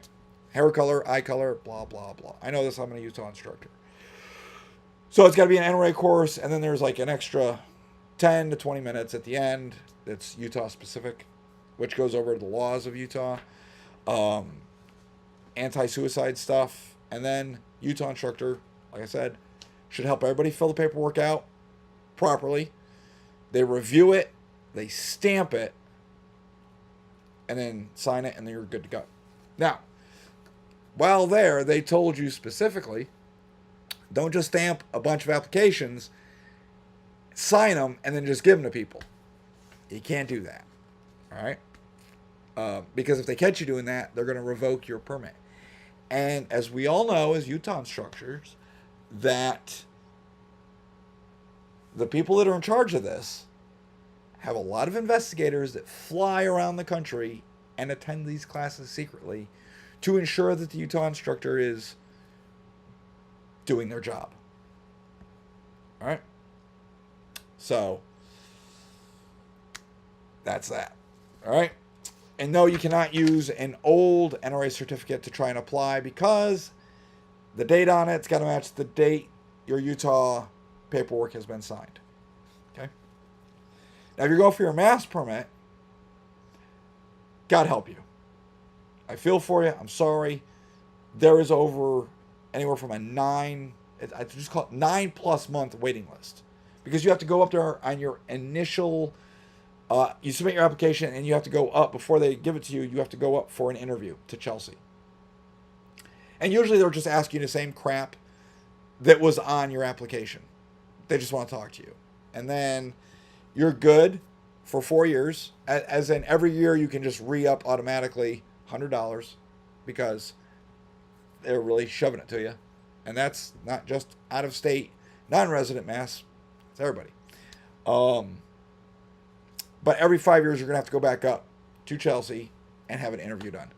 Now, with the mass permit, that just got flagged in the courts as unconstitutional, because we all know that Massachusetts requires a reason.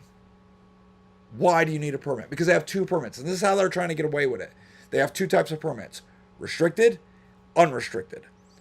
So restricted, it'd be like you apply for it and you're like, listen, I'm only coming up to go hunting with my 30-06. Okay, good. Massachusetts goes restricted. You can have your 30-06 and that's it. Nothing else. Unrestricted means you can have anything that's legal in Massachusetts. Carry, so on and so forth.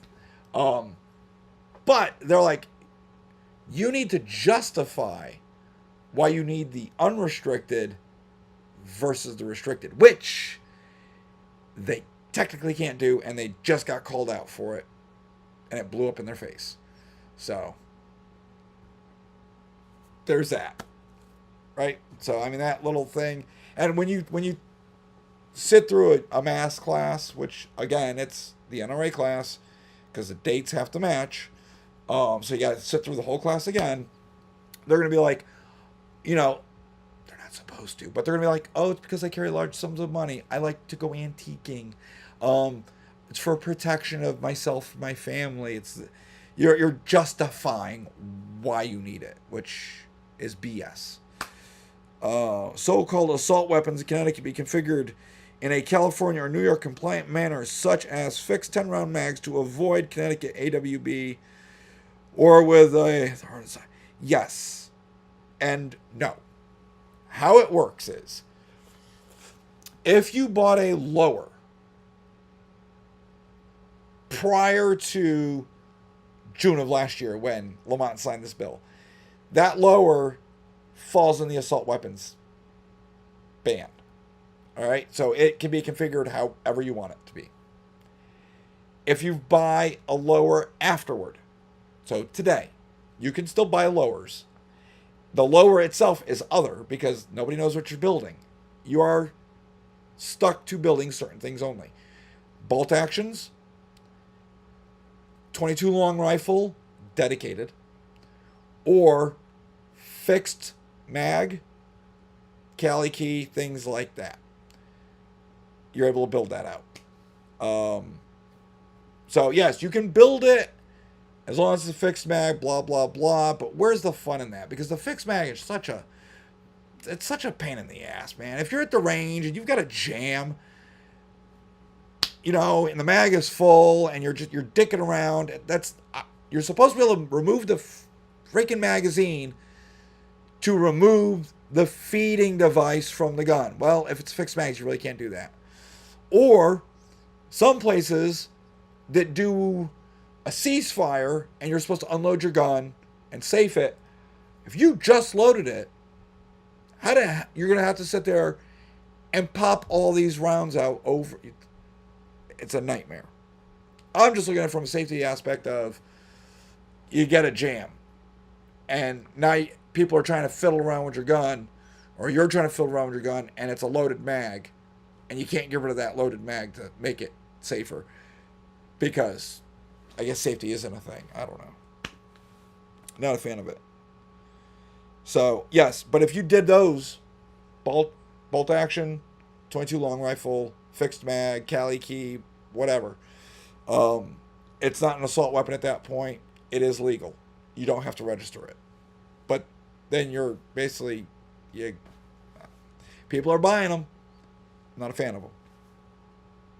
Put my MA paperwork in April. Just got my fingerprint appointment for December. Yep. See, there you go, Chris. Bro, that is a nightmare. Man. Yeah, and Massachusetts is in no rush. Zero. No, they owe you nothing. And you are beholden to them. I like Utah. I mean, Massachusetts doesn't accept Utah, but who wants to go to Mass anyways? It's filled with people that can't drive and mass holes. That's what I call them. You don't even want to know what I call Connecticut people. That's for a different time. That's going to be like members only type stuff. All right. The way Utah works, when you submit your paperwork, it's got your credit card number on the bottom because that's how they're going to do it. Now, you can send a check, but there's a surcharge for this, that, and the other thing, whatever. They get your application. As soon as they run your credit card and you see that ding on your card, the timer starts. Within 60 days, you will have your permit or a denial letter. 60 days. So people that are doing their initial permitting in Connecticut, and you do, say, a Utah course along with it, you will submit your Connecticut stuff and your Utah stuff right away. You will have a Utah permit in hand long before you even have your temporary permit from your local PD. And you can't do anything with it because Connecticut does not recognize the Utah permit. You can't buy nothing, whatever. So, but yeah, Massachusetts is pretty freaking dystopian. I mean, you know, it's one thing if you have like property up there, but if you can avoid it, you know, I guess. I mean, there's carve outs, obviously. If you're going up for training, you can take a gun. You don't need a Massachusetts permit. If you are traveling through the state, then you are protected by federal laws, where you basically lock up your gun and ammunition separately in some sort of compartment that is not accessible from the passenger compartment, ergo trunk, toolbox, out of a truck, etc. And no hard stops, which means you can refuel on a rest stop, get snacks, whatever you need to do, but you cannot get off the highway, like spend the night or go into a restaurant. That's a hard stop, and they will hem you up. So be careful. Don't fall into that trap. Now, I mean, they're not really going to know unless you get pulled over and they start searching you.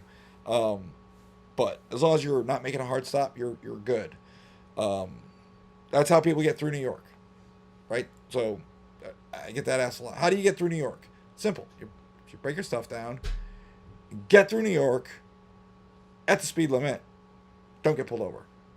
However, you may want to avoid Illinois because Illinois doesn't care.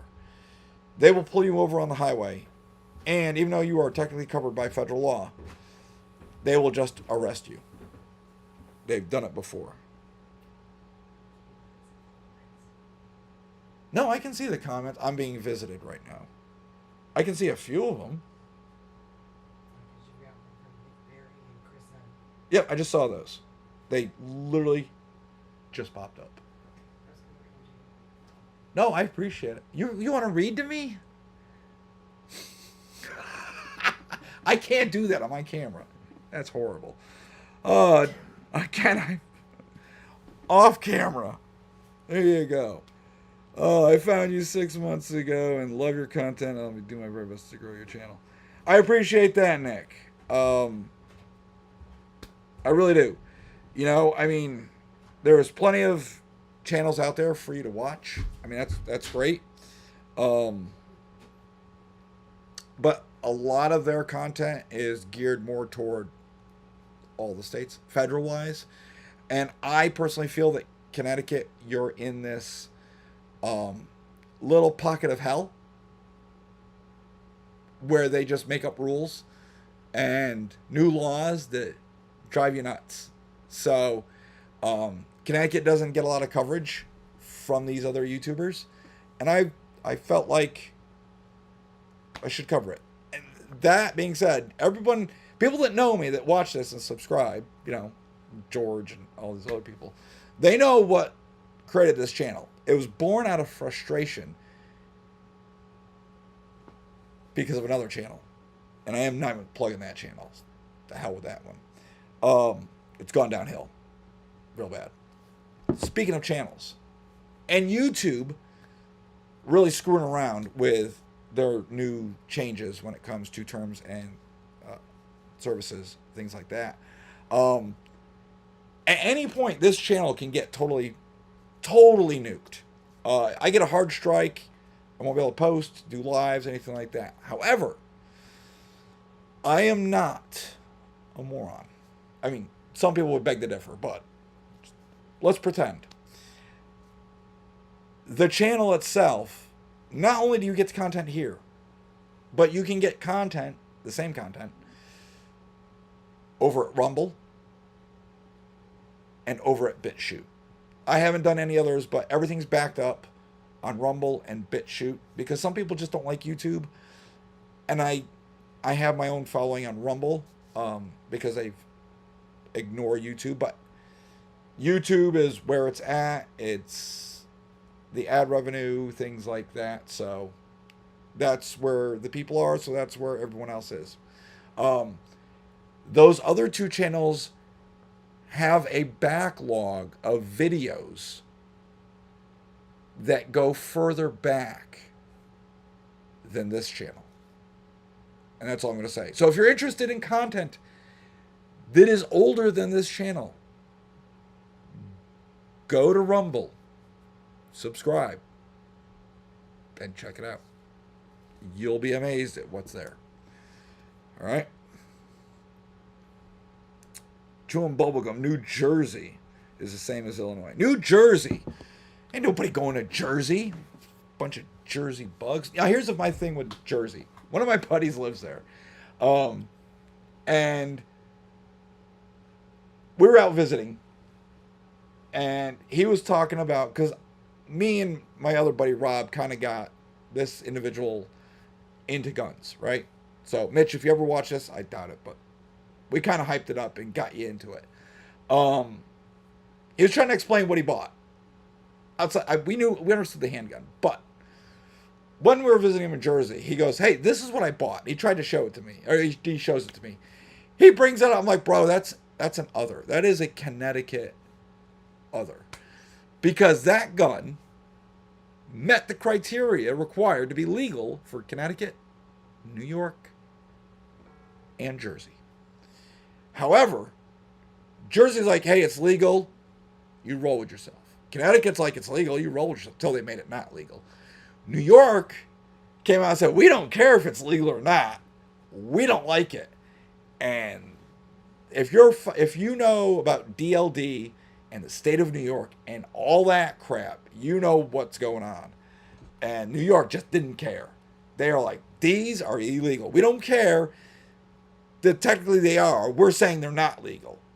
So, and it's a whole own nightmare.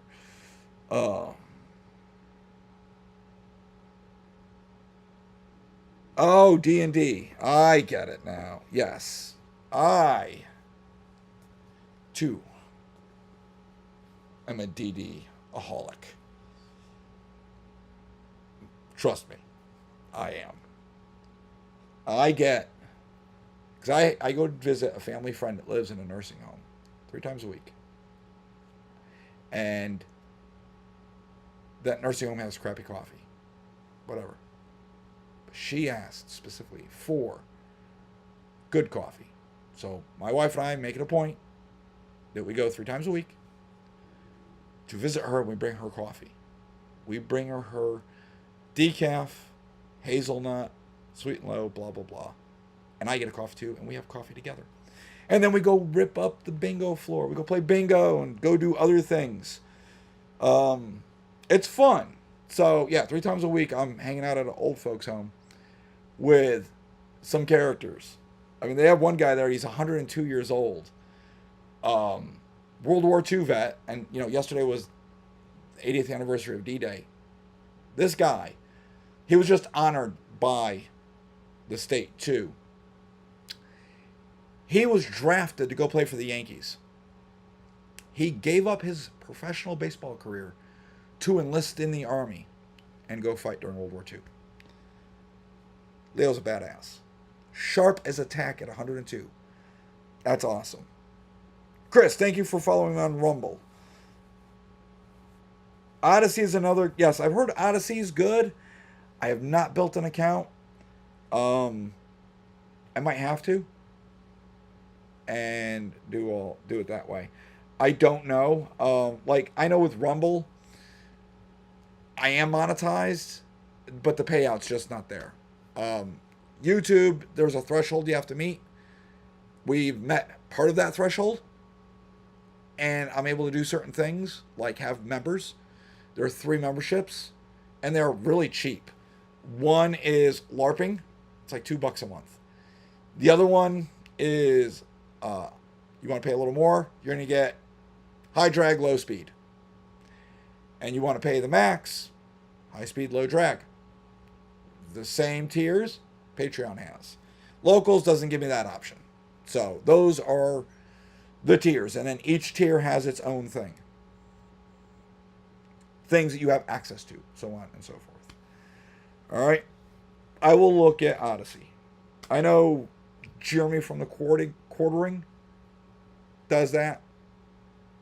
I like the quartering. Good stuff there. I hear a lot about the sugar at Dunkin' Donuts coffee, at least 30 grams. Yikes, depending on the drink. Yeah, some of the drinks are horrible. Now, my kids used to work there, on and off, 2 separate times. And some of that stuff, like, my son explained, like, oh yeah, we just put like 8 pumps of liquid cane sugar. I'm like, good God, man, you're trying to give all the Dunkies customers diabetes. That's insane. I take mine just cream only, no sugar. I can't stand sugar. Mainly because, yeah, as you can see, I got this stupid little Dexcom thing on me. I am a diabetic. So, no sugar in my coffee. Never liked it anyways. So, that's why our friend gets the sweet and low. She can't have sugar either. And doctor's orders decaf. It's got to be decaf. Sometimes I forget to say decaf because to me, decaf coffee is sacrilege. But I love me my Dunkies. Every morning, I usually make a pot of Dunkies till I run out. And this, just a couple days ago, we were up at the commissary doing grocery shopping because it's cheaper. I'll drive an hour to go on base, shop at the commissary. One, it's tax free, and two, I could go to Walmart and pick up like a thing of chicken for like $9, or I go to the commissary and that same pack of chicken, $2. $2. And listen, I'm not trying to pay a ton of money for food, so commissary is where it's at. If you have access, it's worth a drive 1 hour to go there. And a lot of you probably might not have access, so I'm sorry. Don't get mad. The recruiting office was open for everyone. I just happened to join. So, it's a meme I saw, and I thought it was funny when people get mad. Like, you get how much from the VA? How much for your retirement? I was like, bro, recruiting office was open. You could have gone. I joined. I signed the dotted line. I only did it for one reason. I sucked at school, so I had no aspirations on the horizon. Once I was out of high school, which was a small miracle, straight to the military. Kind of woke me up to the world. Literally, like, within 20 minutes of being in the military, you're like, what have I done with my life? So, I can't complain. I loved my career. Absolute blast. All the way to the end. That's the joke. And now, I'm sitting here with an MBA. So, don't ask me stuff, because I don't do advice like that. So, I don't know how we got onto all this subject, but I know PSQ, there's a lot of other sites out there too, outside of Odyssey, but it comes down to basically uploading your content and then trying to generate revenue off of it. Even if that's not what you want to do, right? Because I am not driven by that. I am just trying to provide content for you guys because it's fun. The people just aren't there, right? Everyone's on YouTube. Boom. And then, of course, I've had people like, oh, you should start a TikTok. Never going to happen. Not with the subject matter, and definitely not with showing things, because TikTok is going to ban all of it post haste. So,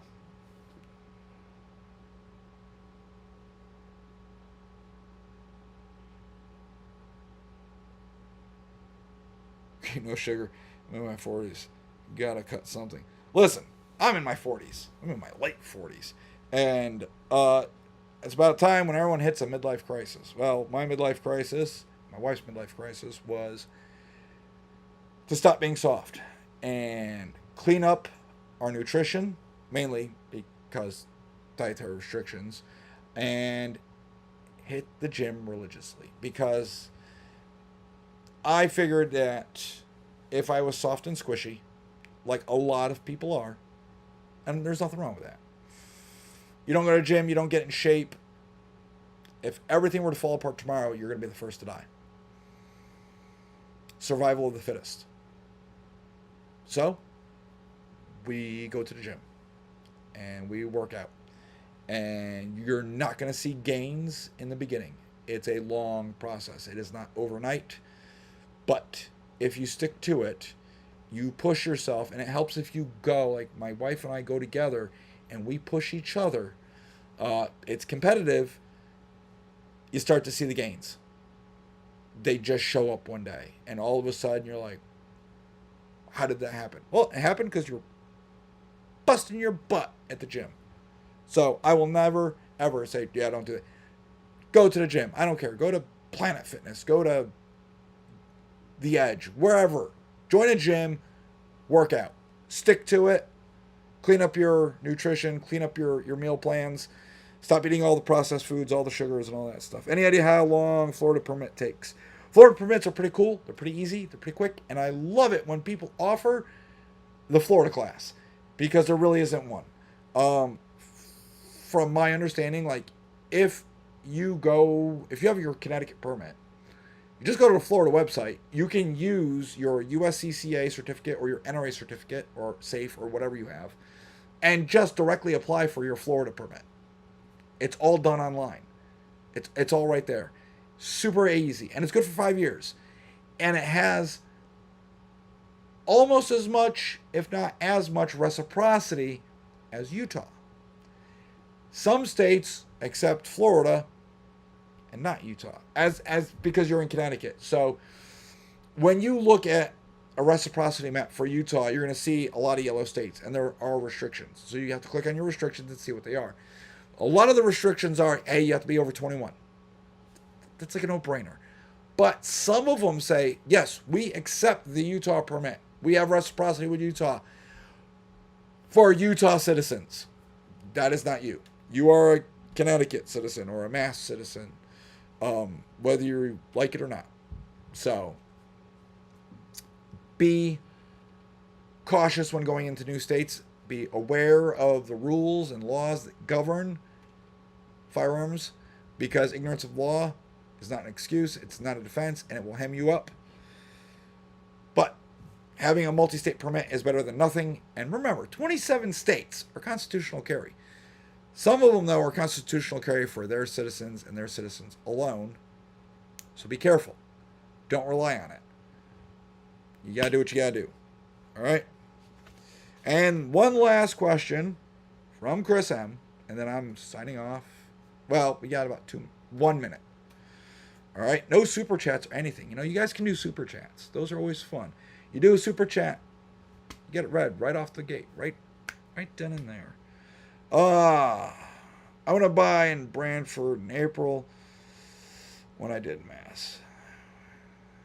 Oh, you went to that guy in Brantford. What guy in Brantford? That's what I want to know. What guy in Brantford? I know a guy in Southington. I know a bunch of guys in Bristol. Wallingford. You tell me what guy? Might know. Couldn't tell you, though. Brantford. I don't know. Yeah, that Mass permit's still a pain in the ass. Sorry. Utah and Florida are way more easier. Problem is, the New England states don't like to play with all the other states, because reciprocity comes down to attorney general to attorney general. And listen, the past 2 attorney generals we've had, Blumenthal and this other chucklehead, totally anti two-way. So it is what it is. You know, I'm sorry. All right, it is 2000. I am done for the evening. You guys go enjoy the rest of your Friday evening. Go hug a loved one. Tell them you love them. Enjoy your weekend. Where I live right now, it's starting to rain. I got an alert. So weekend is supposed to be really, really nice. And I will talk to you guys later. If you are a member, look forward to some interesting stuff coming out Monday. just for members, Patreon and YouTube members. All right. That's all I got. Talk to you guys later.